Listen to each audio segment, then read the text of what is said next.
In this episode, we explore the profound impact that weight management has on controlling blood sugar in type 2 diabetes. Could losing just a little weight make a significant difference to your health? And what are the most effective, sustainable methods for shedding those pounds while living with type 2 diabetes? Weight management's a really successful way to reduce a lot of the symptoms that are related to type 2 diabetes and, in fact, to the progression of the disease itself. So it's a really, really important and fundamental part of improving glucose control. And for many, many people that have type 2 diabetes, it's one of the first lifestyle changes or even medication changes that is going to be valuable for them. What I think is interesting is that even quite modest, quite small amounts of weight loss can actually have a significant impact. And again, I don't have the statistics for you. You can do a little bit of digging yourself. But when people have even small 5% reduction in body weight, glycemic control improves, blood sugar levels, right? They improve. When we start to see more significant amounts of weight loss, 10% body weight, 20% body weight, then we start to see even more changes in glucose levels. And that's when we also start to see the actual disease itself either no longer progressing, even reversing in some circumstances. So I think that the most important thing here is that it's one of the most major drivers that we have. That's assuming that you maintain your loss. Right? I think we can't say that it's going to be that case for every single person. It's a case-by-case situation. But we know that lifestyle change and weight loss in many cases is as effective as some medications in improving glucose levels in diabetics. And in fact, for many people, it's actually the preferred therapy is to say weight management first, medications later, or if you're unsuccessful with weight management, then we do medication, or you do the two together. But once you've lost the weight, then you have to maintain that weight. If you put the weight back on again, then of course your progression may increase, or the symptoms or the markers may come straight back up again.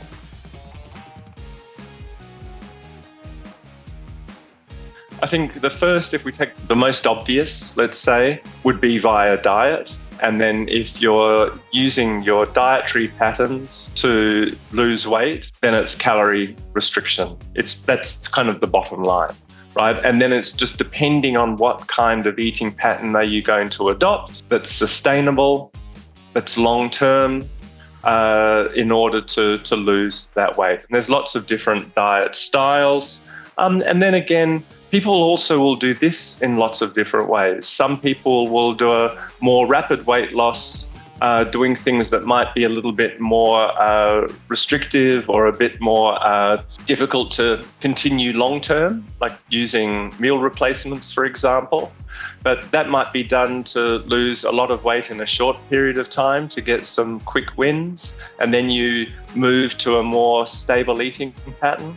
Others might be a more slow and steady approach, depending on whether you're having a medical doctor overseeing this and they want to see the losses happening sooner rather than later. You get to choose. And then again, it's adopting an eating pattern that not only helps lose weight, but we also want to make sure that eating pattern is long-term and healthy. So choosing an eating pattern that might allow you to lose weight but is a very unhealthy way to do it might be good in the short term, but not necessarily in the long term. And if you're talking to dietitians, etc., then they would be wanting to build a healthy pattern. So I think that's the first and foremost.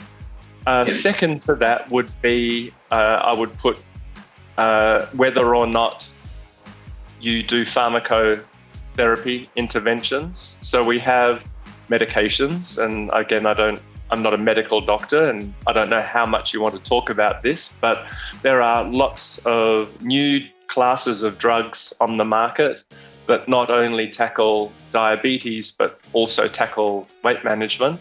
And there are medications now that will obviously do both.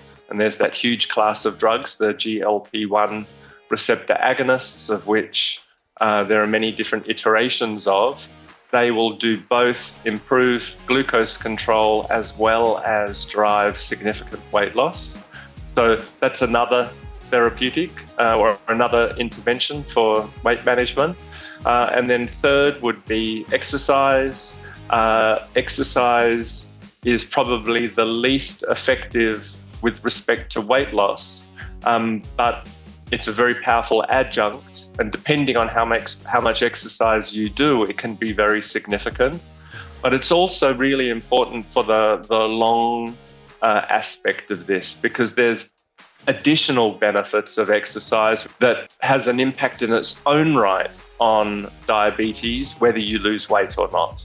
But from a weight management perspective, yes, that there's a tool there, which is that exercise lever or exercise tool itself. If we look at what causes people to gain extra weight, let's say in the first place, or their intention is to be losing weight, Singapore and Southeast Asia is no different than anywhere else, is that we have access to very low cost, hyper palatable food, which is fantastic taste, highly processed, often high in processed carbohydrates or sugars, added sugars, high fat, high salt, right? And the body has a almost insatiable appetite for it. And that's a major driver why we carry extra weight and can be a contributor towards diabetes and other health conditions. So if you're wanting to create eating patterns that are challenging that total number of easy calories, bringing hyper-palatable food down is one good way. And a way of thinking about that is slowly but surely bringing in more whole foods. Now, I would argue that in Singapore and Asia, there is access to that because we have wet markets and we have supermarkets where, at least in Singapore, where it's subsidized. The cost of vegetables is not particularly expensive. I think the issue lies is that we don't go out and seek it, or it's more convenient to not have it, or it's easier to order, grab food, or the culture in Singapore and in Asia often is that we don't cook.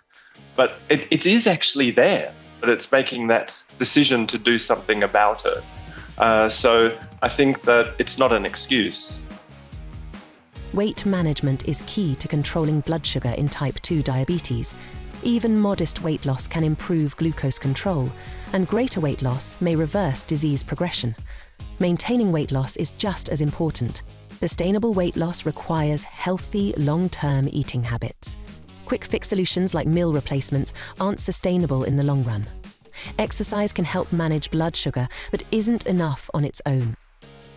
Thanks for watching. If you enjoyed this content, please comment, like, and share. Let's build a healthful community together.